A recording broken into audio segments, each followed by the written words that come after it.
Hello hello, welcome to legacy. Good morning. So हम चालू कर रहे हैं unit number 7, compensation and management of human resource management. सबसे पहली चीज, हम ह्यूमन रिसोर्स मैनेजमेंट पढ़ रहे हैं from the perspective of manager. हम मैनेजर बनने की, अच्छा मैनेजर बनने की कोशिश कर रहे हैं। हम ना ही एम्प्लॉय है ना ही एम्प्लॉयर है। ये जो है ये फास्ट ट्रैक है, और इसके बाद के सारे यूनिट जो है फास्ट होंगे, क्योंकि हमारा एक फाउंडेशन बन चुका है। तो आप स्पीड को अपने हिसाब से थोड़ा कम या थोड़ा ज्यादा कर सकते हो। उसके बाद अभी तक हमने क्या क्या देख लिया है। तो अभी तक हमने देख लिया है इंट्रोडक्शन, ह्यूमन रिसोर्स मैनेजमेंट किस तरह होता है, ह्यूमन रिसोर्स प्लानिंग किस तरह होती है, टैलेंट को हम कैसे एक्वायर करते हैं, ह्यूमन रिसोर्सेज जो होती है उसे ट्रेन और डेवलप कैसे करते हैं, उनको मोटिवेट कैसे करते हैं, उन्हें जो परफॉर्मेंस करी उसके बेसिस पर उन्हें अप्रेजल कैसे देते हैं। अभी हम देखेंगे कि किस तरह हम उन्हें कॉम्पेंसेट करते हैं, मतलब उनको सैलरी हम किस तरीके से देते हैं। तो मैनेजमेंट इसमें हम देखेंगे कि कॉम्पेंसेशन प्लानिंग क्या होती है, उसके ऑब्जेक्टिव्स क्या होते हैं, फैक्टर्स कौन कौन से हैं जो इन्फ्लुएंस करते हैं कॉम्पेंसेशन प्लानिंग को, और टाइप्स ऑफ कॉम्पेंसेशन प्लानिंग कौन कौन सी होती है।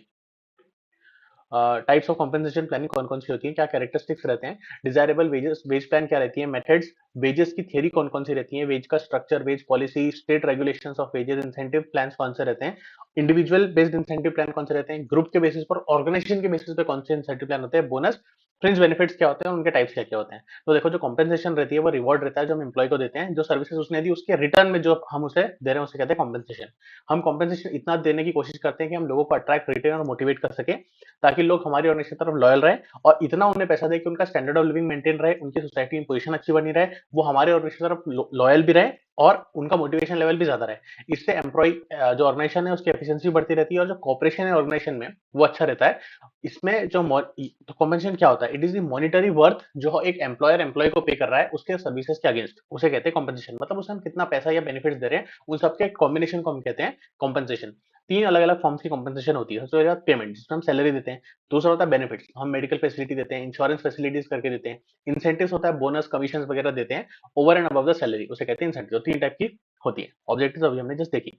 Now objectives of compensation planning, इसमें क्या होता है, कई सारे ऑब्जेक्टिव्स रहते हैं जो हमें प्लानिंग से पहले पहले डिसाइड कर लेने चाहिए एम्प्लॉयज के लिए। पहला होता है इंटरनल एंड एक्सटर्नल इक्विटी, मतलब जो एम्प्लॉय है उसको हम पे करते हैं जो उसने सर्विस करी है उसके अनुसार।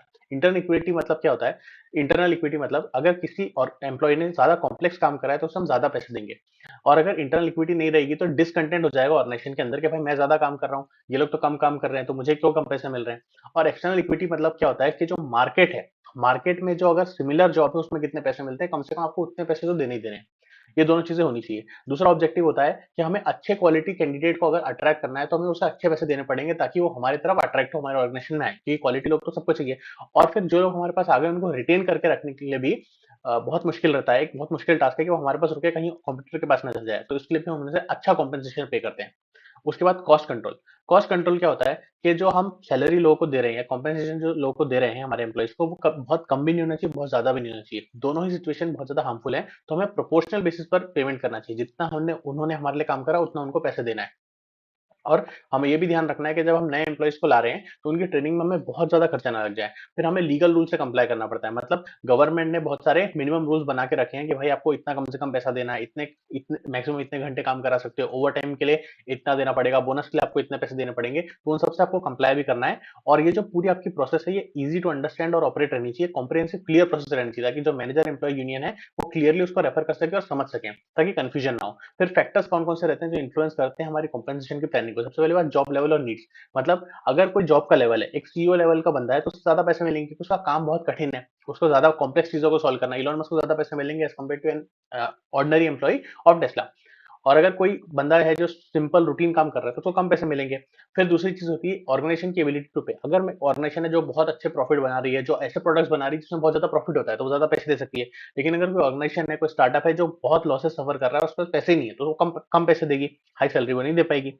फिर सप्लाई ऑफ लेबर। अगर मार्केट में ऐसा है कि डिमांड बहुत ज्यादा है और सप्लाई बहुत कम है, तो हमें लोगों को ज्यादा पैसे देने पड़ेंगे। लेकिन अगर ऐसा है कि डिमांड बहुत कम है और सप्लाई बहुत ज्यादा है, बहुत सारे लोग हैं, जैसा आईटी इंडस्ट्री में, कई आईटी इंडस्ट्री नहीं, कई सारी इंडस्ट्रीज में ऐसा होता रहता है, तो उस केस में हम कम से कम पैसे देते हैं, मिनिमम पेमेंट ऑर्गेनाइजेशन देती है। Cost of living. Cost of living रहती है कि वो पैसा जो जिंदा रहने के लिए हमें लगता है। तो अगर कॉस्ट ऑफ लिविंग बढ़ती रहती है, मतलब इन्फ्लेशन होते रहता है, तो कॉस्ट ऑफ लिविंग, जिंदा रहने के जो खर्चे हैं उतने ही पैसे में ज्यादा मुश्किल हो जाता है उन खर्चों को करना। इसके लिए डियरनेस अलाउंस देनी पड़ती है। डियरनेस अलाउंस क्या रहती है कि जो आपका बेसिक है उसे चेंज नहीं करते हैं, जितना इन्फ्लेशन हो रहा है उसके हिसाब से आपकी सैलरी डियरनेस अलाउंस में बेसिक के प्रोपोर्शन में बढ़ जाती है। तो जितना आपका कॉस्ट ऑफ लिविंग है, ये भी एक फैक्टर है जो इन्फ्लुएंस करता है। फिर प्रोडक्टिविटी, जो प्रोडक्टिविटी ऑफ द लेबर है, वो उसके बेसिस पर हम लोगों को पैसा देते हैं। अगर कोई इंसान है जो ज्यादा प्रोडक्टिवली काम कर रहा है तो हम उसे ज्यादा पैसे देंगे, और अगर कोई नहीं कर रहा है तो उसे कम पैसे देंगे। तो सीनियरिटी के बेसिस पर नहीं, हम उसके काम के बेसिस पर उसको पैसे देते हैं। फिर प्रिवेलिंग मार्केट रेट, जो एक इंडस्ट्री को दूसरे इंडस्ट्री से हम कंपेयर करते हैं, और जिस इंडस्ट्री में ज्यादा पैसे मिल रहे होते हैं सेम काम करने के लिए, लोग उस तरफ जाते हैं। तो लोगों को रिटेन करने के लिए हमें ज्यादा पैसे देने पड़ते हैं लोगों को। फिर trade union bargaining, trade union क्या होती है कि एक पर्टिकुलर मान लो कॉटेज इंडस्ट्री के जो छोटे छोटे एम्प्लॉइज हैं, आप सिंपल अपनी लाइफ से एग्जांपल देखो कि जो यूनियन होती है ऑटो रिक्शा वालों की, ऑटो रिक्शा वाले हमें सर्विसेज प्रोवाइड करते हैं, उनकी एक यूनियन होती है। अगर कोई ऑटो वाले को मारेगा तो पूरी यूनियन उसके पीछे पड़ जाती है। जो रैपिडो वगैरह की सर्विसेज है उसके पीछे सब लोग यूनियन वाले पड़ जाते हैं, क्योंकि उनका लाइवलीहुड उससे अफेक्ट होता है। तो जो यूनियन होती है उसकी बार्गेनिंग पावर बहुत ज्यादा रहती है, और मैनेजमेंट को अपना कॉम्पेंसेशन रेट अगर वो कम करता है, कम कर सकते हैं अगर यूनियन स्ट्राइक्स वगैरह नहीं करेगा। लेकिन अगर यूनियन की पावर बहुत ज्यादा है तो मैनेजमेंट को अपनी कॉम्पेंसेशन ज्यादा रखनी पड़ेगी। मैनेजमेंट का एटीट्यूड, जो एटीट्यूड है मैनेजमेंट का, वो पॉजिटिव रहना चाहिए कॉम्पेंसेट करने के लिए, क्योंकि दोनों ऑपोजिट नीड्स चाहते हैं। मैनेजमेंट चाहता है कि लोग कम से कम पैसे लें, और एम्प्लॉय चाहता है कि मुझे ज्यादा ज्यादा पैसे मिले। तो उसका एक बैलेंस रखना चाहिए, और मैनेजमेंट को उसके लिए पॉजिटिव एटीट्यूड रखना चाहिए, और इम्प्रैक्टिकल और अनबायस्ड तरीके से कॉम्पेंसेशन लोगों को देना चाहिए। फिर कॉम्पेंसेशन के टाइप्स क्या क्या रहते हैं? 3 टाइप होते हैं। पहला क्या होता है कि बेस प्राइस का मतलब हमारी बेसिक सैलरी होती है। मतलब ये 2 तरीके से होती है, या तो हम घंटों के हिसाब से दे देते हैं कि कितने घंटे आपने काम करा into the rate per hour, या फिर सैलरीड बेस प्राइस, मतलब एक फिक्स प्राइस रहती है कि मंथली, वीकली, एक रात के लिए, एक दिन के लिए आपको कितना पैसा मिलेगा, वो फिक्स रहता है। फिर वेरिएबल पे मतलब क्या होता है? ये वो पार्ट रहता है जो कि फिक्स नहीं रहता है, जो चेंज होता रहता है। ये आपके परफॉर्मेंस पे डिपेंड करता है। अगर आप अच्छा काम करोगे तो आपको ज्यादा पैसे मिलेंगे, नहीं काम कर पाओगे तो नहीं पैसे मिलेंगे। फिर बेनिफिट्स क्या होते हैं? जो कैश में नहीं होते हैं। मतलब ये आपको तब भी मिलेंगे भले आप परफॉर्म करो या मत करो। जैसे हेल्थ इंश्योरेंस है, रिटायरमेंट है, पेंशन के बेनिफिट्स हैं, एक्सेट्रा। कुछ कुछ कैरेक्टरिस्टिक्स होती हैं जो कि डिजायरेबल रहती हैं वेज प्लान के अंदर। कौन कौन सी कैरेक्टरिस्टिक्स होती है कि जो वेज प्लान है वो फ्लेक्सिबल होना चाहिए। अगर वो फ्लेक्सिबल रहेगा तो आप उसे कभी भी चेंज कर सकते हो, और ऐसा प्लान होना चाहिए जिसमें एडमिनिस्ट्रेटिव कॉस्ट बहुत ज्यादा नहीं हो उसको चेंज करने में।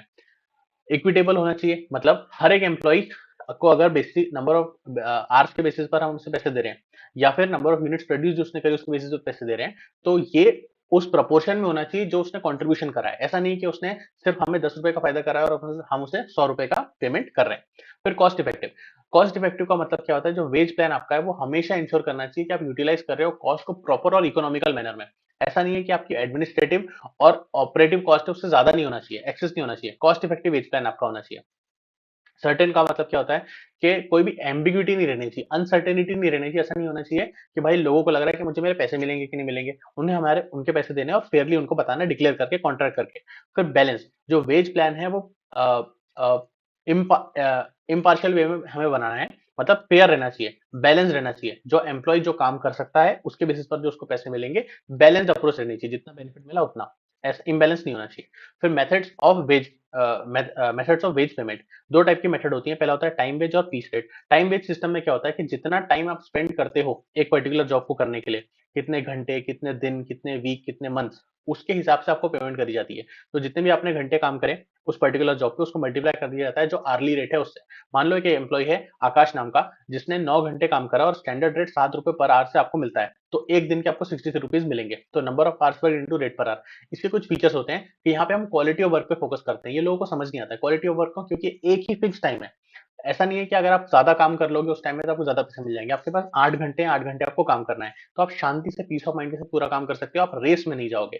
फिर ये कॉम्प्लिकेटेड प्रोडक्शन प्रोसेस जहाँ पे रहती है वहां पे इसको इन्वॉल्व करा जाता है, क्योंकि उससे डिवाइड करना मुश्किल है। High degree of skill workers यहाँ पर रहते हैं, और मोर मेंटल वर्क आपको करना पड़ता है। एडवांटेज क्या रहते हैं टाइम बेस्ड सिस्टम के समझने के लिए बहुत आसान रहता है, वर्कर्स भी इजीली कैलकुलेट कर सकते हैं, और कोई मिसअंडरस्टैंडिंग नहीं रहती। फिर क्वालिटी ऑफ वर्क क्या रहता है कि जब आपका जो क्वालिटी ऑफ वर्क है वो ज्यादा इंपॉर्टेंट रहता है देन द क्वांटिटी। ऐसा नहीं कि मैं ज्यादा यूनिट बनाऊंगा तो मुझे ज्यादा फायदा होगा, जो यूनिट बन रही है वो अच्छी बननी चाहिए। तो जब प्रोडक्ट की क्वालिटी हमें मेंटेन करनी होती है तो हम इस सिस्टम को फॉलो करते हैं। Less damage to machinery and equipment, अगर हम दूसरा सिस्टम लगाएंगे जहां पे लोग ज्यादा स्पीड में काम करने की कोशिश करेंगे तो मशीनरी इक्विपमेंट को का नुकसान होने का डर है, क्योंकि जल्दी में गलती हो सकती है। तो अब इस केस में सेफ रहता है। फिर इक्वल वेज डिस्ट्रीब्यूशन, जो सिमिलर जॉब कर रहा है कोई दूसरा एम्प्लॉय, उसको भी सेम वेजेस मिलेंगी, तो इससे जेलसी वगैरह नहीं होती ऑर्गेनाइजेशन के अंदर।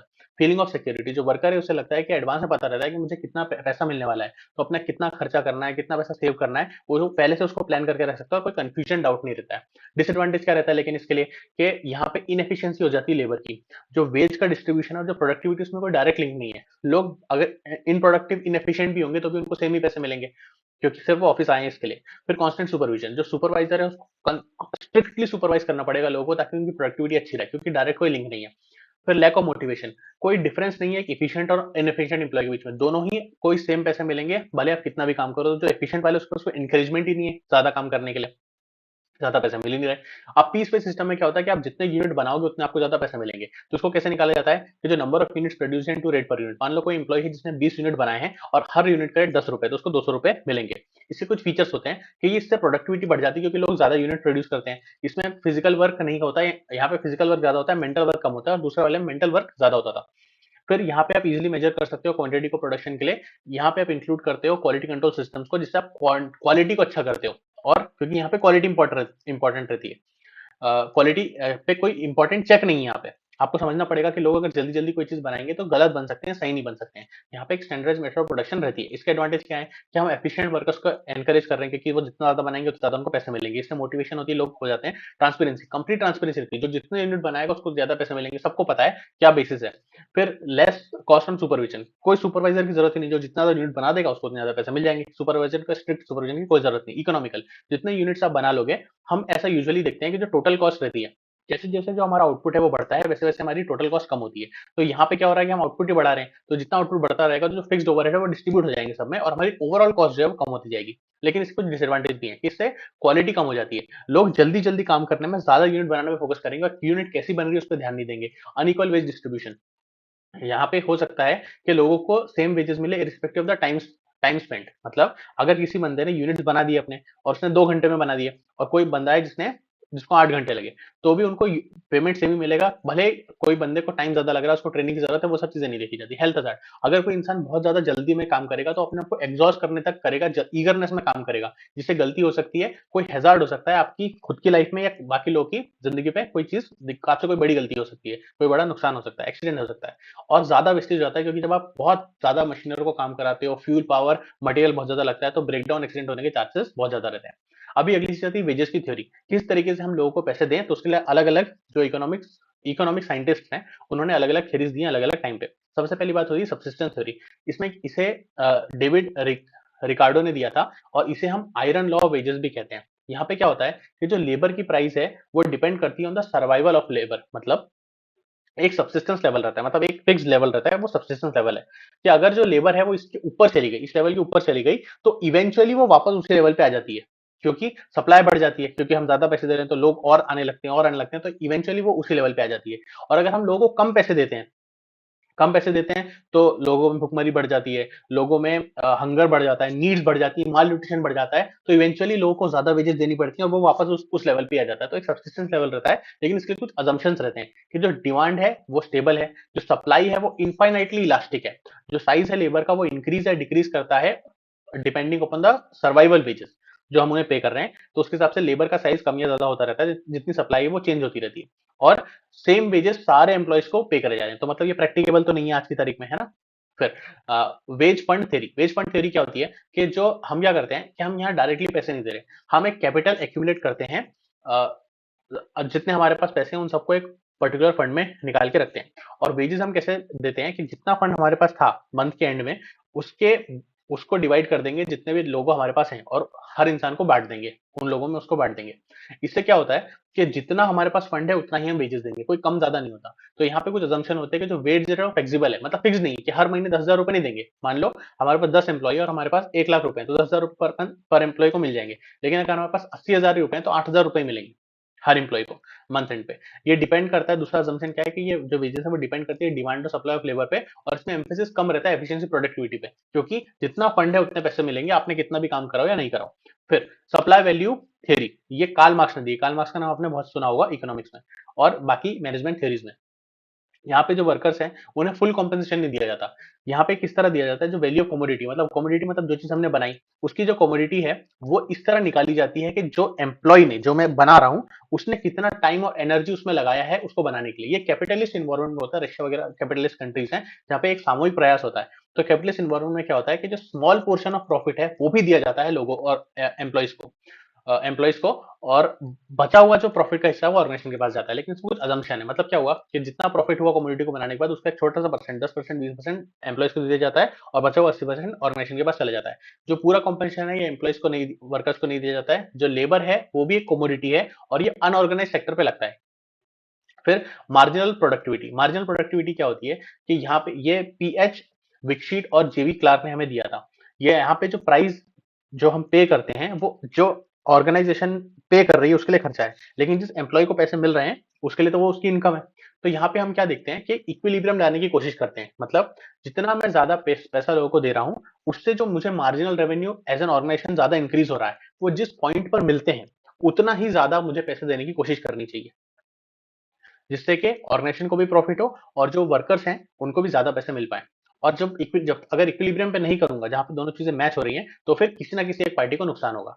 इसमें कुछ अजम्पशन रहते हैं कि जो रिसोर्सेज है वो पूरी तरह से यूटिलाइज हो रही है, जो फैक्टर्स ऑफ प्रोडक्शन है वो होमोजीनियस है, जो प्रोडक्शन है के जो फैक्टर्स हैं वो मोबाइल है, मतलब मूव कर सकते हैं, और एक परफेक्ट कंपटीशन है। परफेक्ट कंपटीशन का क्या मतलब हुआ कि बायर्स भी बहुत सारे हैं, सेलर्स भी बहुत सारे हैं और सप्लायर्स भी बहुत सारे हैं। फिर रेसिडुअल कंप्लेनेंट थ्योरी, इसमें ये फ्रांसिस ए वॉकर ने दिया था। इसने बोला कि जो चार फैक्टर्स ऑफ प्रोडक्शन रहते हैं, कौन कौन से होते हैं, लैंड, लेबर, कैपिटल और एंटरप्रेन्योरशिप। इनको इनकी टोटल कॉस्ट निकाली जाती है, इसको टोटल रेवेन्यू में से माइनस करा जाता है, और जितना हमारे पास वेज बचता है पूरा वर्कर्स को दे दिया जाता है। मतलब जो हमारे पास टोटल आती है वैल्यू ऑफ प्रोडक्शन, उसमें से हम रेंट, इंटरेस्ट और प्रॉफिट माइनस कर देते हैं, और जितना बचा हुआ पैसा वो वेजेस के फॉर्म में एम्प्लॉइज में बांट देते हैं। फिर बार्गेनिंग थ्योरी क्या होती है कि यहाँ पे रिलेटिव बार्गेनिंग होती है वर्कर्स, ट्रेड यूनियंस और एम्प्लॉयर्स के बीच में। लोग बोलते हैं हम इतना पैसा चाहिए, वो बोलते हैं हम इतना नहीं दे सकते हैं, और इस बार्गेनिंग के थ्रू कितना पैसा देना है वो डिसाइड होता है। ये ऑर्गेनाइज सेक्टर पे लगता है और यहाँ पे वर्कर को ज्यादा पैसे मिलते हैं अगर यूनियन जो है वो पावरफुल होती है, क्योंकि वो बार्गेन ज्यादा अच्छी तरीके से कर सकती है, उसमें असर्टिव पावर ज्यादा रहती है, इन्फ्लुएंस करने की पावर ज्यादा रहती है। फिर वेज स्ट्रक्चर और वेज पॉलिसी। वेज स्ट्रक्चर क्या होता है, ऐसी पॉलिसी जो डिफाइन करती है स्ट्रक्चर कि किस तरीके से लोगों को पैसा दिया जाएगा। ये जो पॉलिसी गाइडलाइंस है, ये जो पॉलिसी है वो डिफाइन करती है गवर्नमेंट कि किस तरह आपको वेजेस और सैलरी देनी है इस कंट्री के अंदर। ये अलग अलग ग्रेड्स बनाती है और हर एक ग्रेड के हिसाब से आपको पेमेंट देनी पड़ती है लोगों को। एक ग्रेड का एम्प्लॉय है, दूसरे ग्रेड का पर्सन है, तीसरे ग्रेड का एम्प्लॉय है, उनकी इनकम और उनके एजुकेशन लेवल, उनके बाकी रीजनल और उनके जो भी उनका स्ट्रक्चर में आते हैं वो सोसाइटी के अंदर, उसके हिसाब से ग्रेड्स बनाए गए हैं। ठीक है, जो वेज पॉलिसी है वो ये होती है कि वेज स्ट्रक्चर अलग अलग पे स्केल्स डिसाइड करता है और उस रेंज में ही आपको कंपनी को पेमेंट करनी पड़ती है। ये जो पे स्ट्रक्चर है इंडिया में वो कंसिस्ट करता है कुछ कंपोनेंट्स का। उसमें पहला कंपोनेंट होता है बेसिक पे। बेसिक पे क्या होता है, ये फाउंडेशन है किसी भी चीज का, मतलब जो सर्विस आपने दी उसके अगेंस्ट जो पैसा मिलेगा उसे कहते हैं बेसिक पे। ये जो है इसको हम जॉब इवेल्युएशन के थ्रू कितनी स्किल और एक्सपर्टीज लगती है, कितना डिफिकल्ट काम है, कितनी रिस्पॉन्सिबिलिटी है, उसके हिसाब से हम डिसाइड करते हैं कि कितना बेसिक पे आपको मिलेगा। तो वेज पॉलिसी इंडिया में कवर करती है स्टैट्यूटरी वेजेस, तो उसमें होती है मिनिमम वेज। मिनिमम वेज मतलब ये गवर्नमेंट बताती है कम से कम इतना पैसा तो आपको देना ही पड़ेगा। आप छोटी ऑर्गेनाइजेशन हो, बड़ी ऑर्गेनाइजेशन हो, प्रॉफिटेबल हो नहीं हो, इतना पैसा तो आपको देना ही पड़ेगा। अगर आप इतना पैसा नहीं दे सकते हो तो आप ऑर्गेनाइजेशन एग्जिस्ट ही नहीं कर सकते हो। फिर यहाँ पे जो हमारी मिनिमम वेजेस हैं ये कवर करने चाहिए हमारे स्टैट्यूटरी स्टैंडर्ड्स को। इसका मतलब क्या हुआ कि हमें कम से कम इतना पैसा देना है जो कि स्टैंडर्ड वर्किंग क्लास फैमिली जो होती है उसको उसके लिए काफी हो। तो जो वो उसमें कुछ अजम्पशन होते हैं, तो हम अज्यूम करके चलते हैं कि एक ऑर्गेनाइजेशन में एक फैमिली के अंदर चार लोग हैं जिसमें से एक अर्नर है और तीन लोग हैं जो उसके अर्निंग्स को कंज्यूम करते हैं। तो इस तरीके से एक फैमिली में चार लोग होते हैं। मिनिमम इन लोगों को कितना खाने की रिक्वायरमेंट रहेगी वो उसके स्टैंडर्ड गवर्नमेंट ने सेट करें, उसके हिसाब से आपको डिसाइड करना है, और जितना उसमें पैसा लगेगा वो कम से कम आपके बेसिक पे में आना चाहिए। कितना कपड़े के लिए क्लोथिंग रिक्वायरमेंट्स रहती है वो भी गवर्नमेंट ने पैरामीटर डिसाइड करके रखा है। कितना रेंट कंपोनेंट है वो भी गवर्नमेंट एक्ट के थ्रू बताती है। लाइटिंग, रेंट और फ्यूल दूसरा एक्सपेंडिचर जो आपका टोटल मिनिमम वेजेस का कम से 20% इसका होगा, तो बचा हुआ 80% जो है बाकी चीजों का होगा। ठीक है, फिर दूसरा कंपोनेंट होता है फेयर वेजेस। फेयर वेजेस क्या होती है कि गवर्नमेंट मिनिमम बताती है, तो ये फेयर वेज एक पूरा रेंज होता है, तो इसमें जो लोअर पार्ट रहता है वो होता है मिनिमम, इतना कम से कम देना ही देना है, और जो उस हायर पार्ट रहता है वो इंडस्ट्रियल स्टैंडर्ड रहता है। इसके बीच में कहीं ना कहीं हमारी एक्चुअल जो पेमेंट हमें मिलती है वो रहती है। अब वो एक्चुअल पेमेंट कहाँ रहेगी वो डिपेंड करती है कि लेबर की प्रोडक्टिविटी कैसी है, प्रिवेलिंग रेट आज की तारीख में क्या रेट ऑफ वेजेस चल रहा है, जो लेवल ऑफ नेशनल इनकम कितनी है, डिस्ट्रीब्यूशन कितना है, इकोनॉमी जो प्लेस ऑफ इंडस्ट्री कहाँ है, मतलब कितनी जरूरी है इंडस्ट्री पर्टिकुलर इकोनॉमी में। फिर लिविंग वेज। लिविंग वेज क्या होती है कि जो amount of living veg propose करती है गवर्नमेंट, ये highest and this is the highest of all. ये क्या होती है कि गवर्नमेंट बोलती है कि लोगों के स्टैंडर्ड ऑफ लिविंग को अच्छा करने के लिए, मतलब सिर्फ ऐसा नहीं कि रोटी कपड़ा मकान के लिए नहीं, उनकी जो फ्रूगल कंफर्ट्स है, मतलब बच्चों की एजुकेशन, इल हेल्थ के against protection, essential social needs, insurance against misfortune जैसे कि ओल्ड एज वगैरह में के लिए जो हम सेविंग करके रखते हैं, तो उन सारी चीजों को पूरा करने के लिए जो सैलरी गवर्नमेंट बताती है कि इतना हाईएस्ट हो सकता है, उसे कहते हैं लिविंग वेज। दूसरा जो कंपोनेंट होता है उसे कहते हैं हम, ये हो गए बेसिक पे की सारे कंपोनेंट। फिर हो गया डियरनेस अलाउंस। डियरनेस अलाउंस क्या होता है? जो इन्फ्लेशन होता है, इन्फ्लेशन का मतलब क्या होता है कि जो चीज आज 10 रुपए की मिल रही थी वो आगे चल के 15 रुपए की मिलेगी, तो मेरे पास जो चीज मैं 100 रुपए से खरीद सकता, 100 रुपए में जितनी चीजें खरीद सकता था वो मैं कम चीजें खरीद पाऊंगा, क्योंकि पैसे की वैल्यू ही कम हो गई है, इन्फ्लेशन हो गया है। तो ये उस इफेक्ट को न्यूट्रलाइज करने के लिए होता है। यहाँ पे जो एम्प्लॉय का बेसिक सैलरी है उसका एक परसेंटेज ये रहता है, और हम बेस पे को चेंज नहीं करके इस डियरनेस अलाउंस को चेंज करते हैं, क्योंकि फ्लेक्सिबल और फ्लक्चुएट हो सकता है। तो इजी कैलकुलेशन के लिए डियरनेस अलाउंस अलग ही पार्ट रहता है, और वो बढ़ता रहता है विद इन्फ्लेशन, ताकि हमारी पेमेंट भी बढ़ते रहे इन्फ्लेशन को न्यूट्रलाइज करने के लिए। फिर जो स्टेट का रेगुलेशन ऑफ वेजेस, जो स्टेट का रेगुलेशन है वेजेस का, ये अटेम्प्ट रहता है गवर्नमेंट के द्वारा, ताकि हम जो सिटीजन जो वेजेस हैं सैलरीज की उसको रेगुलेट कर सकें, एक लीगली बाइंडिंग सिस्टम बना सकें, जिसको जज और मजिस्ट्रेट जज मीडिएट करते हैं। इसमें सबसे पहली चीज हम देखेंगे, पहला एक्ट देखेंगे, रेगुलेशन देखेंगे, मिनिमम वेज एक्ट 1948। इसमें सेंट्रल गवर्नमेंट और स्टेट गवर्नमेंट ने एक ज्यूरिसडिक्शन से बना दिया कि कम से कम आपको इतनी वेजेस तो देनी ही देनी है। ये मिनिमम वेजेस हैं, जिससे कि हम एक्सप्लॉयटेशन नहीं अवॉइड कर सके एम्प्लॉयर के द्वारा एम्प्लॉयज का। यहाँ पे जो एम्प्लॉयर को बाइंड करा जाता है कि आपको कम से कम इतने पैसे तो देने ही देने हैं।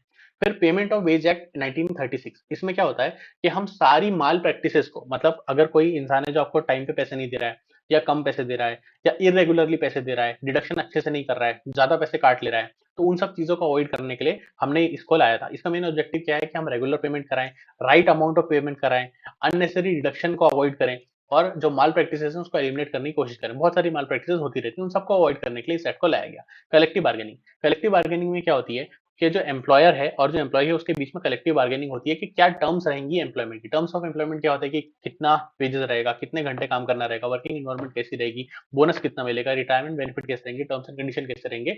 हम एक रेगुलर एक स्टेबल रिलेशनशिप बनाते हैं। वेज बोर्ड, वेज बोर्ड जो है वो ट्राइपेरेटिव होते हैं, मतलब इसमें 3 रिप्रेजेंटेटिव होते हैं, किस किस के, वर्कर्स के, एम्प्लॉयर्स के और इंडिपेंडेंट मेंबर्स के। वर्कर्स और एम्प्लॉयर को समझा, इंडिपेंडेंट मेंबर्स कौन से रहते हैं?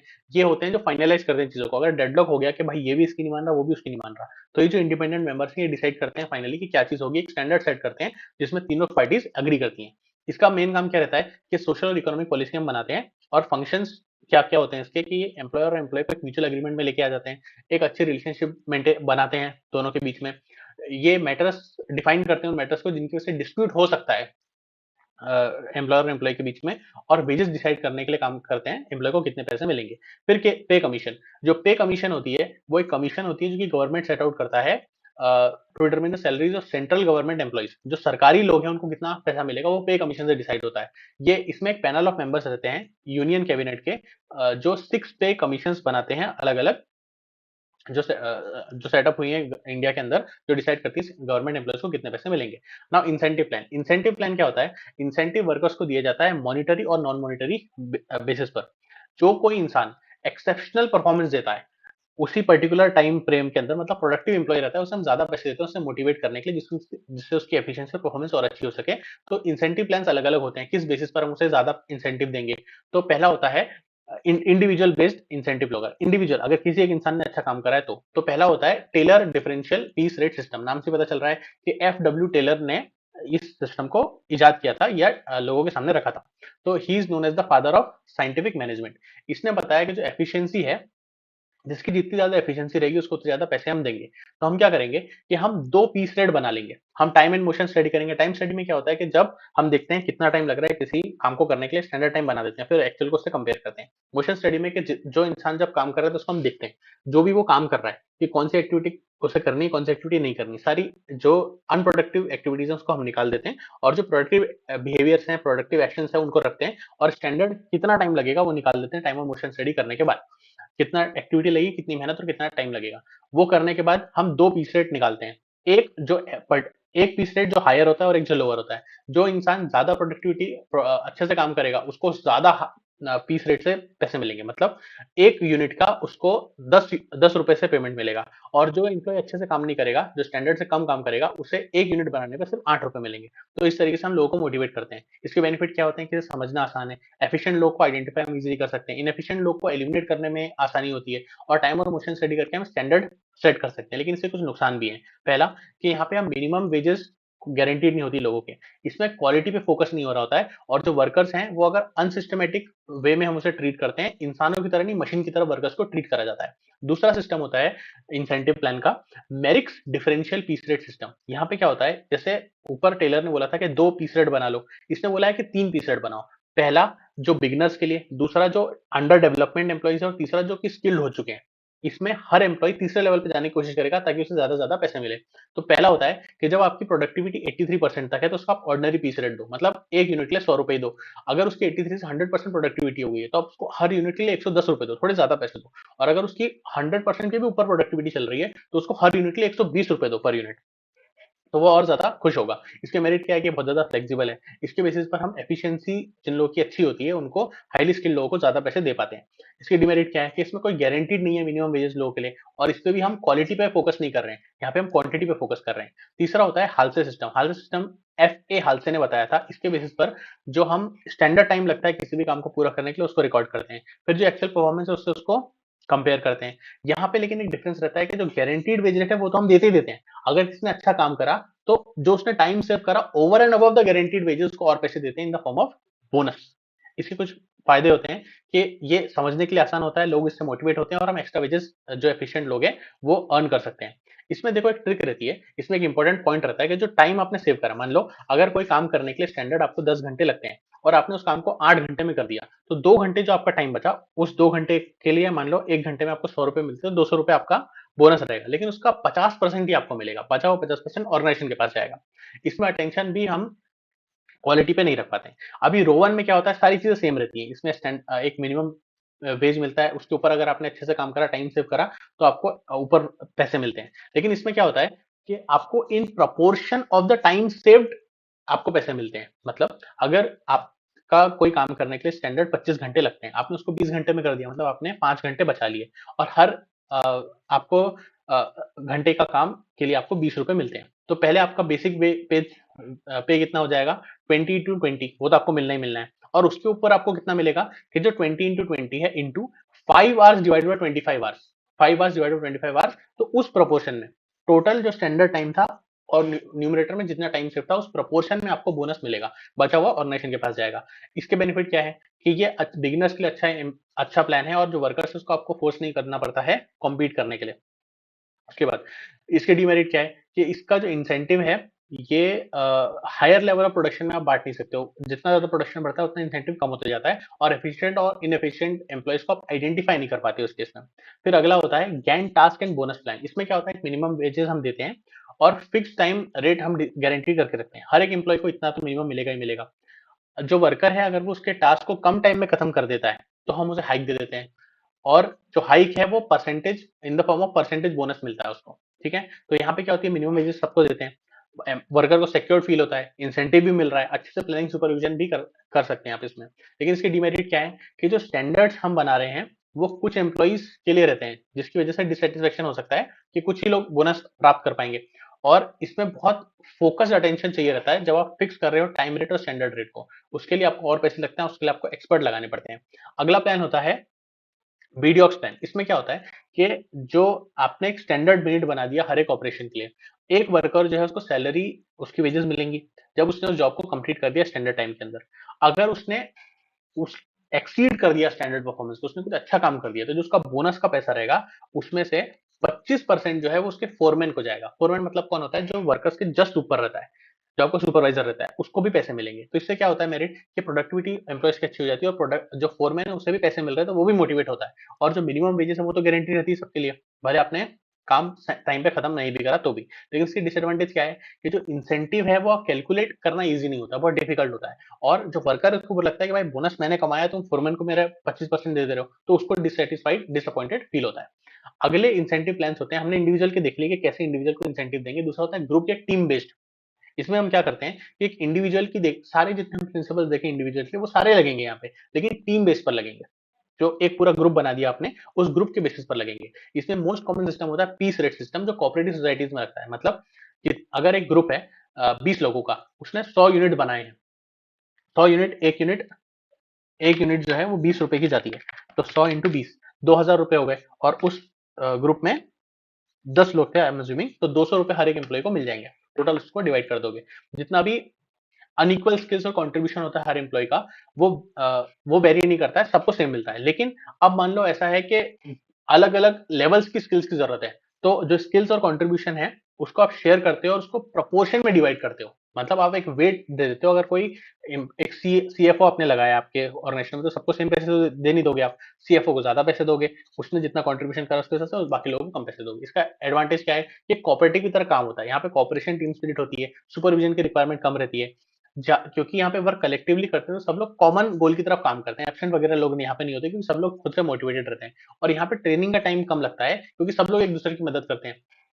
डीमेरिट क्या है कि यहाँ पे डिफरेंस रहता है एफिशिएंसी लेवल में, जो कि एक एफिशिएंट वर्कर काम कर सकता है। एफिशिएंसी में फर्क रहता है, तो जो एफिशिएंट वर्कर है और जो इनएफिशिएंट वर्कर को सेमी पेमेंट मिल जाती है, तो एफिशिएंट वाला डिमोटिवेट हो जाता है कि साला मैं इतना काम कर रहा हूँ, मुझे इतने पैसे मिल नहीं रहे। अनहेल्दी कंपटीशन हो जाता है। और अगर मान लो कि मैं हूँ, मैंने अपने फैमिली के 10 लोगों को और इस कोऑपरेटिव में घुसा दिया, और उन सबके पैसे को उनके नाम पे ले लिया और फिर वापस अपने पास ही रख लिया, तो इसका पूरा पर्पस ब्रेक हो जाता है टीम वर्क का। ऑर्गेनाइजेशन वाइड इंसेंटिव प्लान क्या होता है कि यहाँ पे ऑर्गेनाइजेशन जब ग्रो कर रही होती है और वो प्रॉफिटेबल होती है, तो हम इस इंसेंटिव प्लान को अडॉप्ट करते हैं, जिससे कि हम एम्प्लॉयज को बिलोंगिंगनेस की, लॉयल्टी और कमिटमेंट की फीलिंग दे सके। इसमें क्या होता है, प्रॉफिट शेयरिंग, अलग अलग मोड्स रहते हैं। पहला होता है प्रॉफिट शेयरिंग। यहाँ पे क्या होता है, हम डिजर्विंग एम्प्लॉयज को निकालते हैं, और उन्होंने अगर अच्छे से काम करा है तो हमारे प्रॉफिट्स का एक पोर्शन उनको दे देते हैं, जिससे कि वो, उन्हें सेंस ऑफ बिलोंगिंगनेस आए उनके अंदर, और वो कमिटेड और मोटिवेटेड फील करें ऑर्गेनाइजेशन के प्रति, कि भाई ये तो हमें प्रॉफिट से सैलरी नहीं दे रहे, प्रॉफिट का एक हिस्सा भी दे देते हैं। गेन शेयरिंग में क्या होता है कि हम जो स्टैंडर्ड परफॉर्मेंस है उसको कंपेयर करते हैं एक्चुअल परफॉर्मेंस से, और जो लोग प्रोडक्टिव रहते हैं, जो स्टैंडर्ड्स को एक्सीड करते हैं, उनको हमारा शेयरिंग का एक पार्ट दे देते हैं।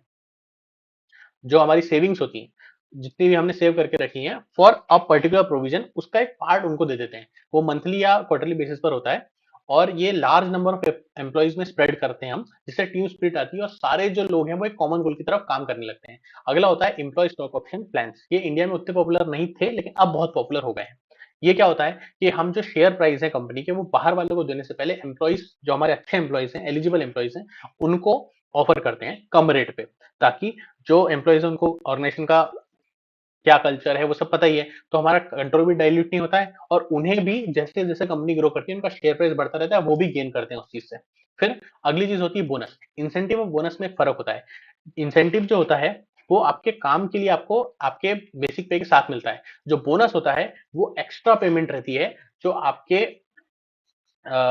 बेसिक पे के ओवर एंड अबव आपको मिलती है, वो होती है बोनस।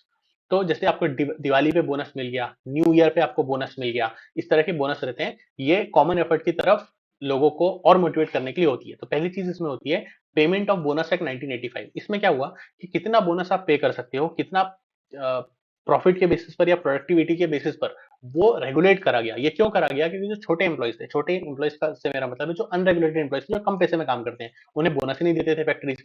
तो यहाँ पे एप्लीकेबिलिटी किसको है, हर एक फैक्ट्री को जिसपे फैक्ट्रीज एक्ट 1948 लगता है, उन सारे एस्टेब्लिशमेंट्स में जिनमें 20 या उससे ज्यादा लोग हैं एक पर्टिकुलर साल के अंदर, हर एक ऐसा एम्प्लॉय जो कि 10,000 रुपए तक सैलरी रिसीव कर रहा है, जिसमें 3,500 का मैक्सिमम एलिजिबल उसको बोनस मिलना ही मिलना है। ये आप समझो इस बात को कि जिनको 10,000 तक सैलरी मिल रही है वो कौन लोग हैं, जो छोटे काम कर रहे हैं, छोटे इन द सेंस हायरार्की में, जो आपका दूध वाला है या जो आपका गेट कीपर है, उनको रेगुलेट करने के लिए, उनको भी बोनस मिले, उसको रेगुलेट करने के लिए इस एक्ट को लाया गया है। लेकिन जो एम्प्लॉय है उसने कम से कम 30 दिन तक एक साल में काम करा होना चाहिए, और उसको मैक्सिमम 20% या minimum 8.33% bonus of percentage of salary and bonus, उसको सैलरी एंड वेजेस का बोनस उसको मिल सकता है। लेकिन अगर एम्प्लॉय को ऑर्गेनाइजेशन से निकाला गया है कि उसने फ्रॉड करा था, मिसबिहेव किया था या चोरी करी थी, तो फिर उसको ये बोनस नहीं मिलेगा। अभी mode and time of payment क्या है कि जिस बोनस आपको साल खत्म होने के 8 महीने के अंदर अंदर पे कर देना है, और बोनस एनुअली ही पे करना पड़ता है आपको, ऐसा नहीं कि आप साल के बीच में देते हो। फिर आते हैं फ्रिंज बेनिफिट। फ्रिंज बेनिफिट होते हैं एक्स्ट्रा बेनिफिट्स जो आप ऑर्गेनाइजेशन में एम्प्लॉयज को प्रोवाइड करते हो। एग्जाम्पल हो गया, मेडिकल केयर देते हो, ग्रेचुटी प्रोवाइड करते हो, कैंटीन प्रोवाइड करते हैं उनको, जहाँ पे वो खाना खा सकते हैं, हेल्थ एंड ग्रुप इंश्योरेंस होता है। इसकी जरूरत क्या होती है कि इससे एम्प्लॉइज मोटिवेटेड फील करते हैं, स्टैंडर्ड वेजेस और सैलरी के साथ साथ उन्हें कुछ चीज और मिल रही है, ये एम्प्लॉयज के परफॉर्मेंस को अच्छा करते हैं, इसकी वजह से उनकी प्रोडक्टिविटी बढ़ती है, एम्प्लॉय देखता है कि मुझे और बेनिफिट्स मिल रहे हैं, उसे ईज होती है काम करने में, तो उसकी परफॉर्मेंस अच्छी हो जाती है। एम्प्लॉइज का डिमांड, कई बार क्या होता है कि एम्प्लॉइज बहुत ज्यादा हाई सैलरी डिमांड करते हैं, अब उतनी सैलरी तो हम दे नहीं सकते, तो हम उनको ऐसी दूसरी सर्विसेज दे देते हैं जिससे उनकी जो डिमांड है वो कम हो जाती है। ट्रेड यूनियन की डिमांड, ट्रेड यूनियन जो होते हैं वो बहुत ज्यादा प्रेशर करते हैं, प्रेशर लगाते हैं किसी भी इंडस्ट्री पे लोगों की सैलरी को बढ़ाने के लिए, उसको उस प्रेशर को कम करने के लिए हम क्या करते हैं, उनको ये बाकी सर्विसेज अच्छी अच्छी देने लगते हैं, जिससे कि उनका जो प्रेशर है वो कम हो जाता है। फिर इंप्रूव रिलेशन, इससे जो एम्प्लॉय है और ऑर्गेनाइजेशन का रिलेशनशिप जो है वो अच्छी हो जाती है, हार्मोनाइज हो जाती है दोनों, और एम्प्लॉय को लगता है कि ये मेरे बारे में सोच रहा है और ऑर्गेनाइजेशन को लगता है कि मेरे बारे में सोचेंगे क्योंकि मैं इनके बारे में सोच रहा हूँ।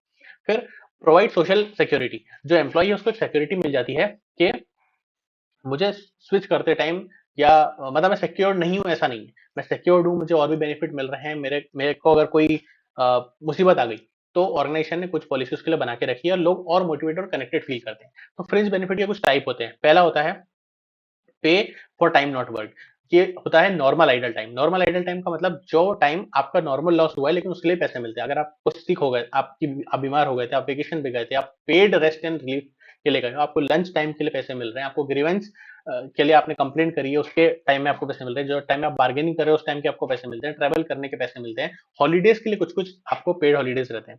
एम्प्लॉय की सिक्योरिटी, एम्प्लॉय की सिक्योरिटी मतलब क्या होती है कि हम एम्प्लॉय को कंफर्मेशन देते हैं कि उसे बिग रिलीफ और सिक्योरिटी रहता है, उसकी जॉब की सिक्योरिटी रहती है, उसके फैमिली मेंबर सेफ रहेंगे, उनको कम से कम इतना पैसा तो हर महीने आता रहेगा, उसकी सिक्योरिटी रहती है। रिट्रेंचमेंट कॉम्पेंसेशन मतलब अगर हमने किसी को बिना बताए निकाल दिया तो उसको हम इतना इतना पैसा देंगे, उसे कहते हैं रिट्रेंचमेंट कॉम्पेंसेशन। कई बार क्या होता है नॉन सीजनल इंडस्ट्रीज में जो 50 से ज्यादा लोग लगा रहे हैं उनको कम से कम 1 मंथ का नोटिस तो देना पड़ेगा किसी को भी निकालने से पहले, जिसने 1 साल कम से कम काम कर लिया, ऐसे एम्प्लॉय को 1 महीने का नोटिस तो आपको देना पड़ेगा, या रेगुलेटेड है। फिर ले ऑफ कॉम्पेंसेशन, अगर आपने किसी को भी ऑर्गेनाइजेशन से निकाल दिया तो कम से कम 20% of the basic and dearness allowance आपको उसको पे करना पड़ेगा, लेकिन वीकली हॉलीडेज का जो पेमेंट होता है उसको आपको निकालना पड़ेगा। हेल्थ एंड सेफ्टी, ऑर्गेनाइजेशन को वर्कर्स को अच्छी कंडीशन प्रोवाइड करनी है, मतलब अच्छा साफ पानी, यूरिनल अच्छा हो, लाइटिंग अच्छी हो, मशीनरी अच्छे से काम कर रही हो, सेफ्टी ऑफ बिल्डिंग हो, ऐसा नहीं कि बिल्डिंग हिल रही है, छपरा गिर रहा है सर के ऊपर, ऐसा नहीं, अच्छी वर्किंग कंडीशन आपको प्रोवाइड करनी है। हेल्थ बेनिफिट्स, बहुत सारी मेडिकल फैसिलिटीज ऑर्गेनाइजेशन को प्रोवाइड करी जाती है, मैटरनिटी लीव प्रोवाइड करी जाती है, अगर कोई डिसेबल हो गया टेम्पररी, मेडिकल सिकनेस हो गई उसको, तो उसके लिए पैसे दिए जाते हैं उसको। फिर वेलफेयर एंड रिक्रिएशनल फैसिलिटीज, इसमें क्या होता है कि जो ऑर्गेनाइजेशन में एम्प्लॉय है वो बहुत ज्यादा घंटे देता है, स्ट्रेसफुल काम करता है, तो उससे खुश करने के लिए हम और चीजें प्रोवाइड करते हैं, जैसे कि कैंटीन देते हैं, गेमिंग एरिया देते हैं, स्मोकिंग एरिया देते हैं जो लोग पीते हैं, हॉलीडे होम्स प्रोवाइड करते हैं, welfare organization parties picnics provide करते हैं, उनके ट्रांसपोर्ट एजुकेशनल फैसिलिटीज उनके बच्चों के लिए प्रोवाइड करते हैं, इस तरह की चीजें। आखिरी चीज होती है old age and retirement benefit, जब एम्प्लॉय रिटायर हो जाएगा तो उसमें आप क्या करोगे, तो उनको ट्रेवलिंग कंसेशन देते हैं रिटायर्ड लोगों को, उनको मेडिकल फैसिलिटीज देते हैं, उनको प्रोविडेंट फंड की फैसिलिटीज देते हैं, उनको पेंशन की फैसिलिटी देते हैं, डिपॉजिट लिंक इंश्योरेंस ग्रेचुटी की बेनिफिट देते हैं उनको, जो ओल्ड एज एम्प्लॉइज हैं जो रिटायर हो जाएंगे उसके लिए जो उनको बेनिफिट देते हैं वही होते हैं। दिस वाज इट, कल मिलते हैं, गुड नाइट। मेरा ये चैनल सब्सक्राइब करें और मेरे हर अपडेट आपको मिले इसके लिए बेल आइकन जरूर दबाइएगा। आप सभी को मेरी ढेर सारी शुभकामनाएं।